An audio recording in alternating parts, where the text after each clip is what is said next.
Kumusta po kayo mga kapatid? Lalong-lalo ang mga taga-sambahay. Napakainam na tayo ay may mga sambahay dahil sa pamamagitan niyan, pwede tayong magkaroon ng fellowship, Bible study, palakasan, yung pasayahan, and we can minister to one another. At yung mga wala pang mga sambahay, it's not late. Pwede pa tayong humabol. Kayong mga existing sambahays natin, maghanap po kayo ng mga kakilala, kaibigan, churchmates na walang sambahay at tulungan nyo na mag-organize sila para nang sa gayon yung ating tinatamasang enjoyment from the Lord through sambahay ay matamasa din ng marami. Talaga pong napakasarap na nakakapagsama-sama tayo sa ganitong paraan. Limited by place and time, meron namang ibang venues and mga ibang avenues para tayong magkasama-sama. Salamat sa Panginoon. Ang ating pong pagbubulay-bulayan ngayon na munting pag-aaral, pinamagatan nating The Prophet's Prescription. The Prophet's RX. 1 Timothy 5:23, Stop drinking only water and use a little wine because of your stomach and your frequent illnesses.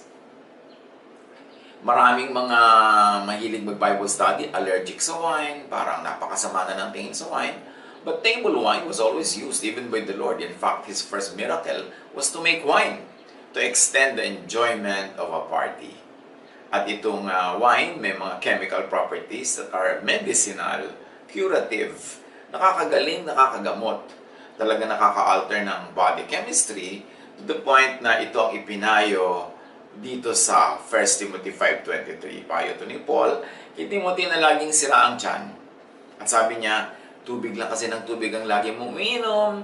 So para sa ikabubuti ng iyong sikmura, uminom ka naman ng wine dahil laging mahina ang iyong sikmura. That was the disciples' RX. But what about the prophet's RX?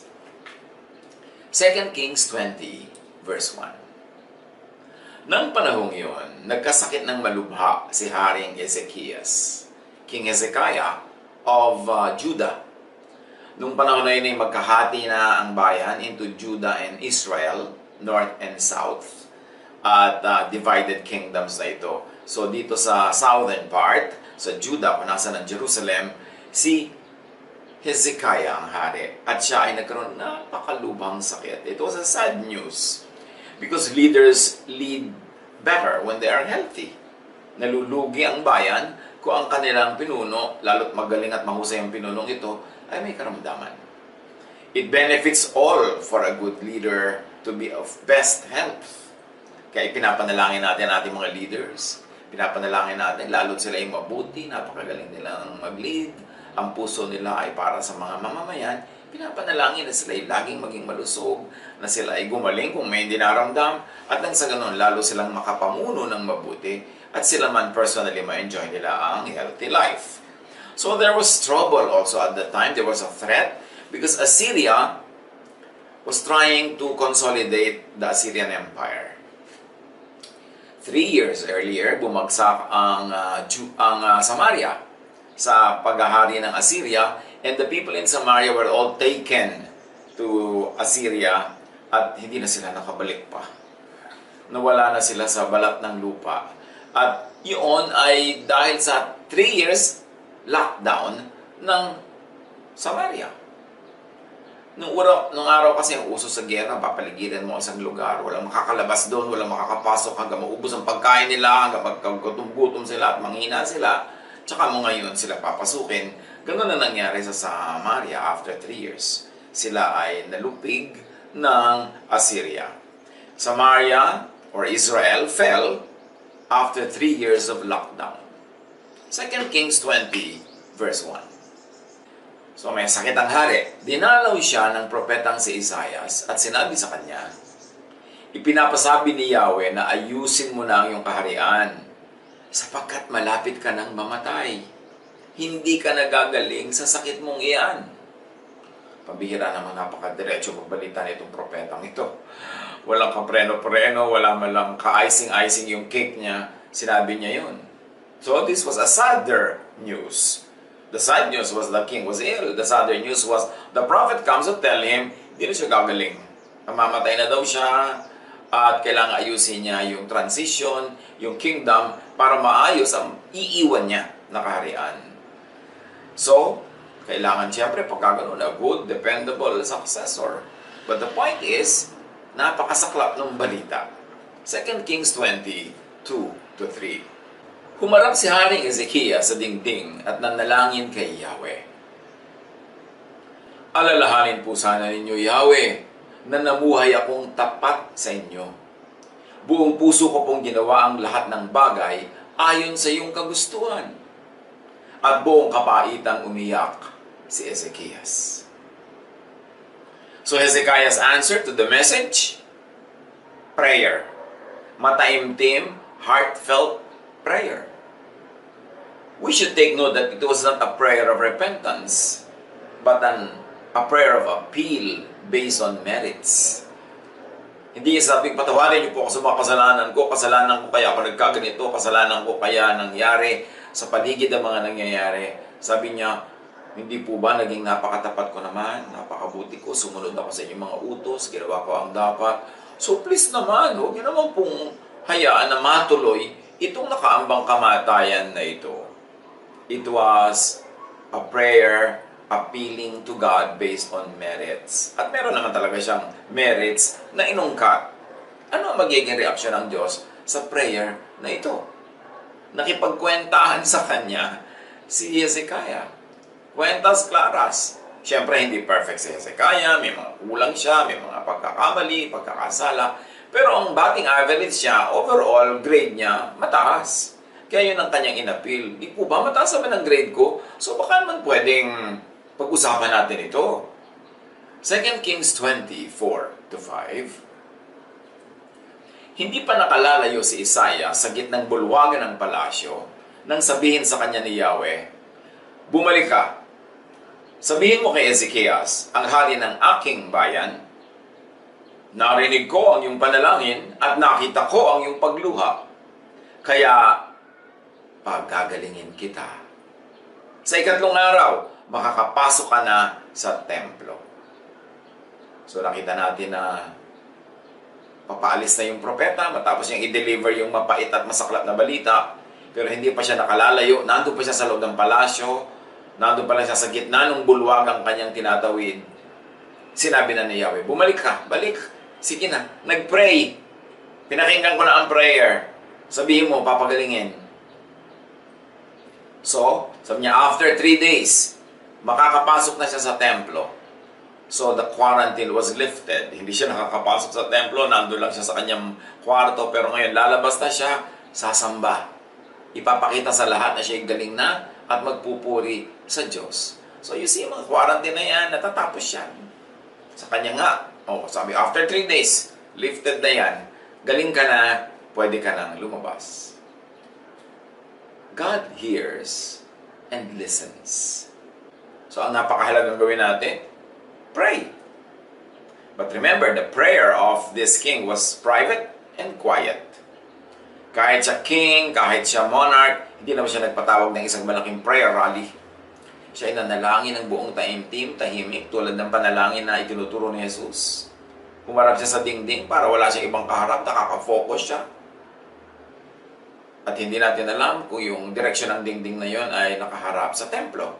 Kasi pa mga ancient people dyan sa Judah, pag nagpe-pray sila, nakaharap sila sa templo. Kung saan mang direksyon, nandun yung templo na yun, kung sila ay nasa malayong lugar. But the lesson is pray. Mabuting manalangin. Tamang manalangin. But this king prayed privately and quietly. And what did we see here? That God is moved by sincere tears. God is moved. So, appeal to God. Ano man yung kabigatan ng iyong loob, ano man ang iyong dinaramdam, ano man yung hinahangad, inaasam, gustong makamit, ipanalangin. At talaga naman kung katulad ka ni Haring Hezekiah, hindi naman masama na makipagkasundo sa Diyos at ungkatin. Hindi naman yun nalilimutan niya, pero para maalala mo, at para yun ang gawing basis mo sa paglapit sa Diyos, edi ungkatin mo rin ang mga magaganda mong ginagawa, ang pagsunod mo sa Kanya, ang iyong kabaitan. Hindi naman yun pagsumbat sa Diyos hindi rin yun pagyayabang. Fact lang, totoo lang. Kaya mahalaga sa buhay, marami tayong ginagawang tama, marami tayong ginagawang mabuti para pag dumadating ang ganito mga kagipitan at gusto mong manalangin, a prayer of appeal based on merits, meron ka man lang maungkat kahit konti.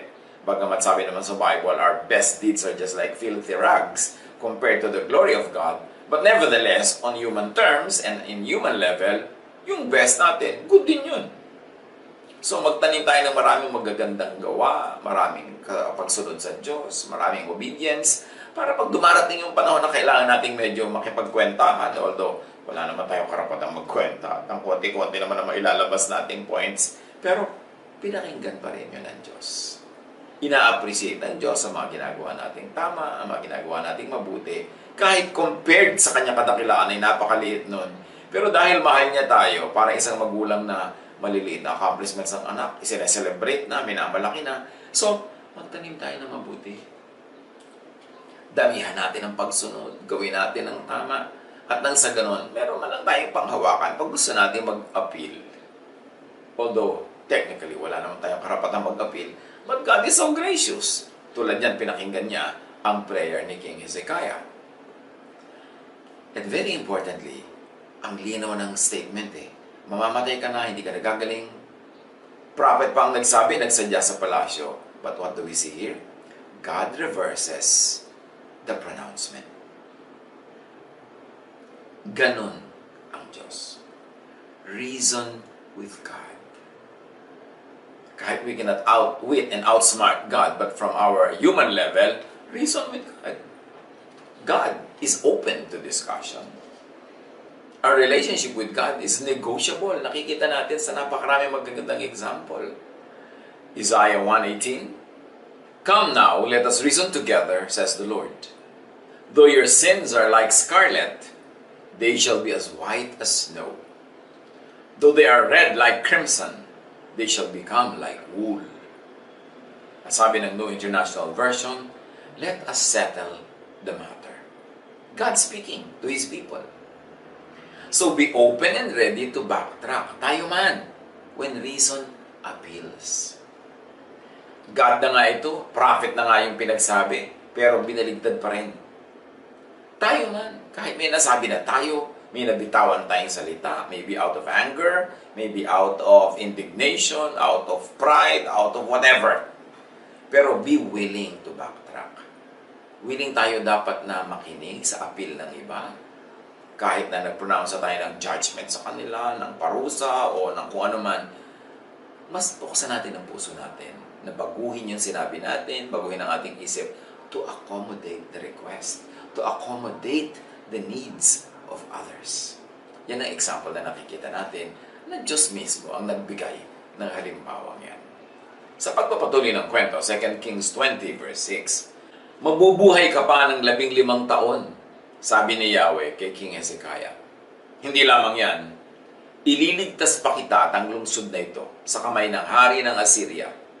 Ipagtatanggol ko ang lungsod na ito alang-alang sa aking karangalan at sa aking pangako kay David na aking lingkod." So, may mga bonuses pa. Hindi lang sa hindi ka mamatay agad, 15 years pa ang extension ng iyong buhay dahil sa prayer mo na tinanggap naman ng Diyos. At ang pangako pa ng Diyos, salvation for the king and for the whole city of Jerusalem from Assyria. We should note here that God said, "I will do it for my glory." So this is for God's honor and glory and for God's promise to David. Kaya mahalaga sa buhay natin, we always honor God because God also values His own honor. Kaya i-honor natin siya, at when we do that, we are on the same side of the fence. Place great importance to honoring God in thought, in action, and in character. Very important na sa pamumuhay natin, pananalita, pag-iisip, inuuna natin maparangalan ng Diyos. At pag ginagawa natin yon, nalulugod sa atin ang Diyos. Gaano naman kahirap sa Diyos sa pagpalain tayo, na dinggin na ating mga dasal, kung siya naman ay nalulugod sa atin. So, ganyan ang mga leksyon na pwede nating mapulot mula sa kwentong ito. Sa pagpapatuloy, 2 Kings 20, 7-8. Pagbalik ni Isaias kay Ezekias, iniutos niya sa mga katulong ng hari na tapalan ng katas ng igos ang bukol ng hari upang ito'y gumaling. Ginawa nga nila yon at siya'y gumaling. Yun lang pala ang katapat ng life-threatening situation na ito. Bukol, baka pigsa, ano man yon. Ang sagot, crushed figs. Mga dinikdik na bunga ng kahoy at itatapal sa bukol. So the prophet's RX or prescription, herbal extracts, maaaring essential oils ang lumalabas sa mga katas na ito. Natural medicine. So the prophet's RX, science. Hindi naman sinabi ng prophet, manalangin ka, magdasal ka, humingi ka ng kung ano-anong himala, bla bla bla. Although hindi naman masamang gawin yun kung gusto natin. Pero sa kwento, hindi yun ang ipinayo. Dahil hindi naman spiritual ang problema. So apparently, the problem was an infection. And science can cure it because it is caused by natural law, by cause and effects. Bakit natin yan naiisip? Dahil wala namang binanggit na kasalanan ni Hezekiah eh. Wala namang binanggit na spiritual cause ang dahilan ng sakit. Kaya ang RX, ang prescription, ay physical gamot. Hindi spiritual gamot, hindi repentance, kasi hindi naman sin yung dahilan ng kanyang sakit. Hindi naman pwedeng tuwing may sakit na lang, tuwing may nangyayari, repentance ang iyong prescription. Alamin mo muna kung kasalanan nga ba ang dahilan nito.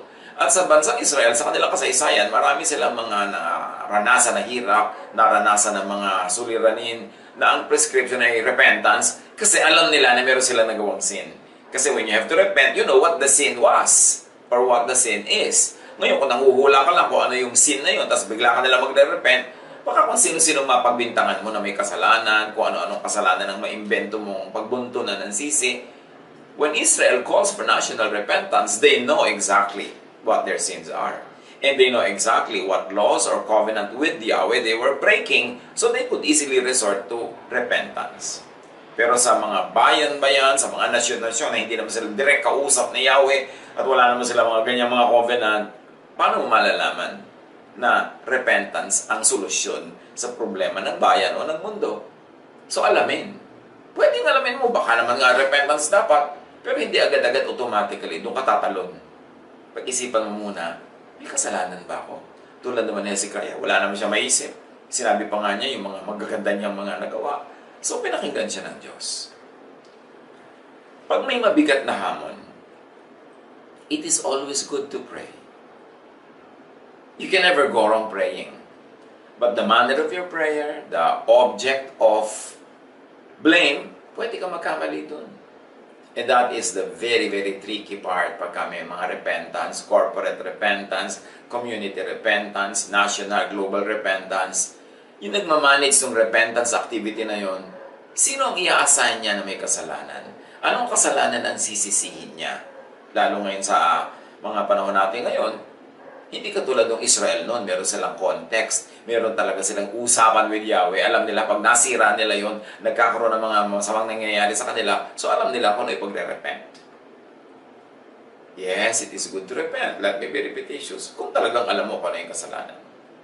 Pero i-invento ka ng kasalanan, magse-self-flagellate ka, magpe-penitensya ka, hahampasin mo ang sarili mo sa kasalanan ni hindi mo alam kung ano, kung sino ang gumawa.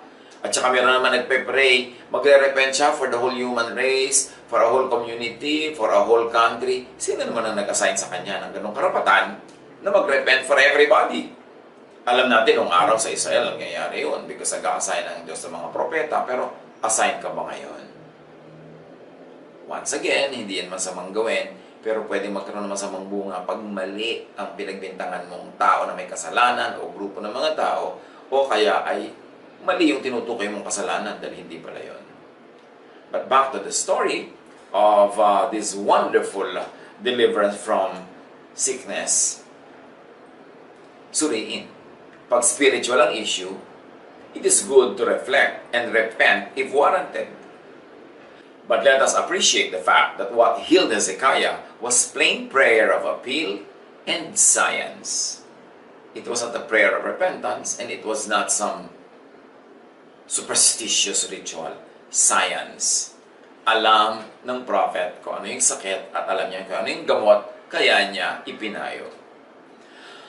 Do not always make an automatic fallback on issues of sin and repentance, of God's anger and punishment pag kami nangyayaring mahirap o masakit. It is not always the reason why things happen. Kung minsan we become unfair to God and paint God na magkagalitin, malupit, mapagiganti, na hindi naman pala yun ang dahilan kaya merong mga nangyayari. Meron palang science. Kung merong infection, edi merong nangi-infect. So, gusto mong mawala yung infection, gamutin mo yung cause. Kontrahin mo with medicine, with natural medication, with therapy, with whatever it takes. Kung ang sakit ay galing sa nature ka rin kukuha ng gamot. So, consider science. Consider cause and effect. Tulad ng sa present global challenge na kinakaharap ng marami ngayon, study scientific causes and effects of infection. Find the cause, and then you can find the cure. Tulad ng sabi ni Paul kay Timothy, do not drink only water, but drink wine. That is science. Hindi niya sinabi, uy, laging sira ang tiyan mo, mag-repent ka. Uy, laging sira ang tiyan mo, may sakit ka, confess ka ng kasalanan mo dyan. Kasi alam ni Paul ang dahilan was physical, so ang kanyang prescription was physical. So pray that God's prophet, at this point, we like to look at that as science, will give the healing prescription soon. Now, sana. Now na. Naniniwala tayo that science is God's prophet.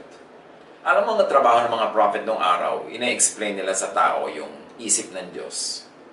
Eh hindi ba? It is science now that explains to us how God works. When you discover how nature works, it doesn't mean na walang creator. Lalo mong napuprove na may creator.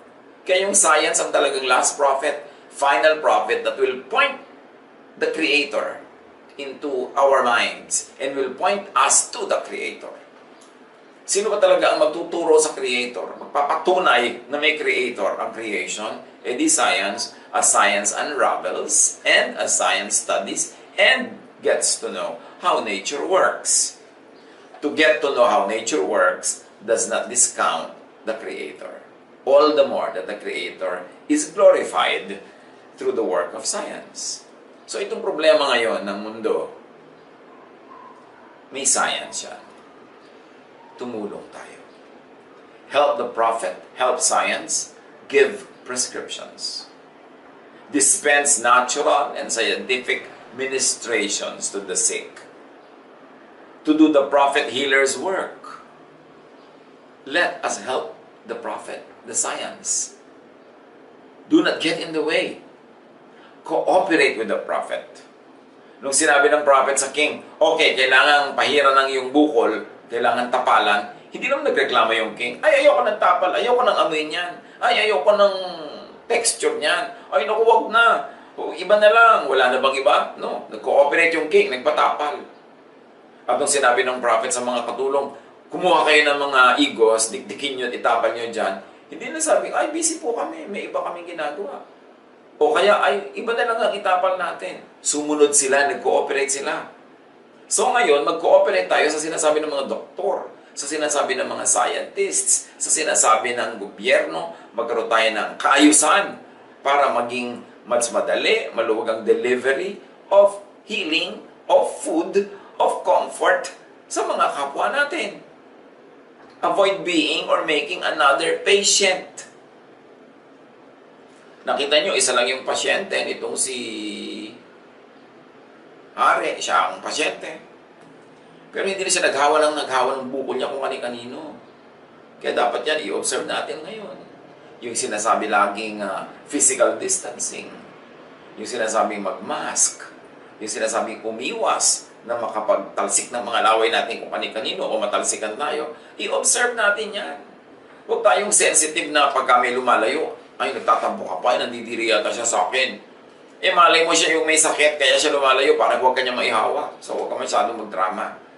Kahit sa loob ng bahay, kahit sa lockdown houses, kung pwedeng hindi tayo laging dikit-dikit, hindi tayo laging nagkakatalsikan din ng laway, kasi hindi naman natin alam, baka, huwag naman, di ba, God forbid, na merong infection ng isa dyan, magkahawa-hawa pa.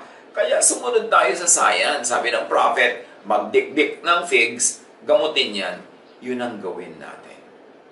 The servants were told to make a cake of crushed figs. They obeyed and ministered to Hezekiah's boil. Let us do our part. Obey the prophet healer. Minister to our kapwa-taos boil. Pagalingin natin, linisan, tapalan ang mga bukol-bukol ng ating kapwa. Minister to our kapwa-taos physical health. But very importantly also, sa ganito mga panahon, stress, maraming mga discomfort, maraming mga displacements, maraming kailangan gawin. Minister to our kapwa-taos mental health. Malaki ang strain sa isip ng tao. Marami siyang inaalala, marami siyang takot, marami siyang pangamba, merong init, merong lungkot, kung ano-ano pa. So, huwag na tayong magdagdag sa pagpapahirap sa isip ng kapwa. Huwag na tayong lagi na mag-share ng news. Kahit pa nga news yan, kahit totoo, pero nakakalungkot lang ang effect, huwag nang i-share.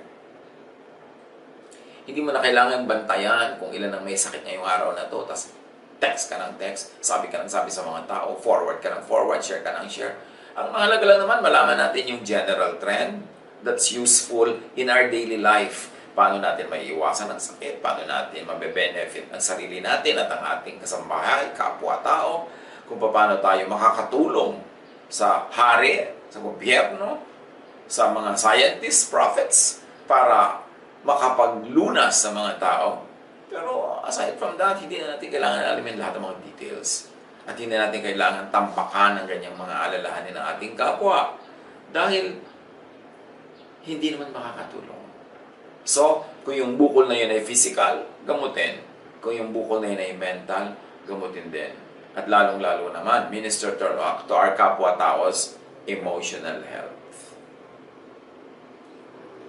Marami na ng dahilan para hindi maging masaya o mahirap sumaya. So, huwag na nating dagdagan ng lungkot. Kung tayo magkakasama sa lockdown house, maging cheerful tayo. Kung ano man ang kinakain natin, huwag na magreklamo. Dahil kahit magreklamo ka naman, wala ka naman ibang makain. Kainin mo yung bintana, gusto mo. Kainin mo yung pinto. Pero kung may pagkain, salamat, may pagkain, ipagpasalamat at ipagdiwang. Tulungan naman natin ang isa't isa na maging cheerful. Hindi yung nakita lang yung mukha mo, kakain ka, tapos sabi ng mukha mo, isang linggong pag-iibig sa sardinas. Nakakapagpalungkot ka ng kapwa. Minister to each other's emotions. Kailangan nating palakasin ang isa't isa sa ganito mga panahon. Hindi daganan mo pa, palungkotin mo pa, bigyan mo pa ng problema. At dahil sa inyong pagkikita araw-araw, dahil sa inyong tahanan, huwag na kayong mag-ungkatan ng mga naging problema nyo ng araw. Patawaran na lang. Huwag na tayong umimbento ng additional gulo or lungkot. Parang hindi pa sapat yung mga hinaharap natin ngayon. Let us be creative in making each other happier. Yung expression mo malang ng mukha, yung cheerfulness mo. May tubig naman, salamat, maligo, maging ang maayos ang mukha, magsuklay, magbihis na maganda, kahit na sa bahay lang. Hindi mo kakambasahan, nakaka-depress. Magpasaya tayo. Importante yung to minister not only to the physical but also to the mental, the emotional, and the spiritual well-being of one another. And pray for parallels sa kwentong binasa natin. Remember, kwento nila yan, hindi natin ito kwento today. May context yan, may tunay na kahulugan, nakikibasa lang tayo. Pero ipag-pray natin na magkaroon ng mga parallels sa buhay natin yung naganap noon. Tulad ng, let's pray, and let's pray that God will answer our prayer. Tulad ng sagot niya sa prayer ni Hezekiah. Let's pray for the prophet healer's RX or prescription. Mga kapatid, Kung gusto nyong mag-pray, mahilig kayong mag-pray, tama na muna ang kape-pray ng mga pagdidiin sa sarili, pagdidiin sa kasalanan ng mundo at kapwa. Ipag-pray natin ang ating mga scientists, ang ating mga prophet scientists, yung mga magre-reveal sa atin at pagre-reveal ng Diyos ng kanyang kalwalatian. Pag-pray natin na madiskubre na nila ang secret ng nature, ang secret para makakuha na sila ng tamang timpla para gamutin ang sakit. Yung sinabi ni Prophet Isaiah na magdikdik kayo ng mga egos, ipag-pray natin na ma-reveal na yan sa mga scientists, magawa na nila, makapag-manufacture na sila, may dikdik na nila yan at maitapal na nila sa bukol ng mundo para tayo'y maggalingan physically, spiritually, emotionally, mentally. Let us pray for parallels, for the people to obey the prophet and to help minister to the sick. Ipagpray natin na magbagong loob ang maraming tao, maging cooperative, maging disciplined, para masabay-sabay na nating malutas ang suliranin. At sabay-sabay natin mapagsalu-saluhan yung mga limited resources. Na huwag nang tayong magpalaki ng gulo, na tayong umimbento ng ibang issue, huwag na nating samantalahin ang mga kaguluhan at pagkalito ng marami para magdagdag pa tayo ng mga stress sa ating lipunan. Ipagpray natin ang parallel that God's pleasure to heal and even give wonderful bonuses will be ours as well. Pinagaling si Hezekiah, binigyan pa ng maraming bonus. Ipagpray natin ganon din ang mangyari sa ating lahat. Let us minister to one another. Let us be scientific. Let us be hygienic. Let us be godly and orderly. And let us minister to one another's emotional well-being. God bless us all.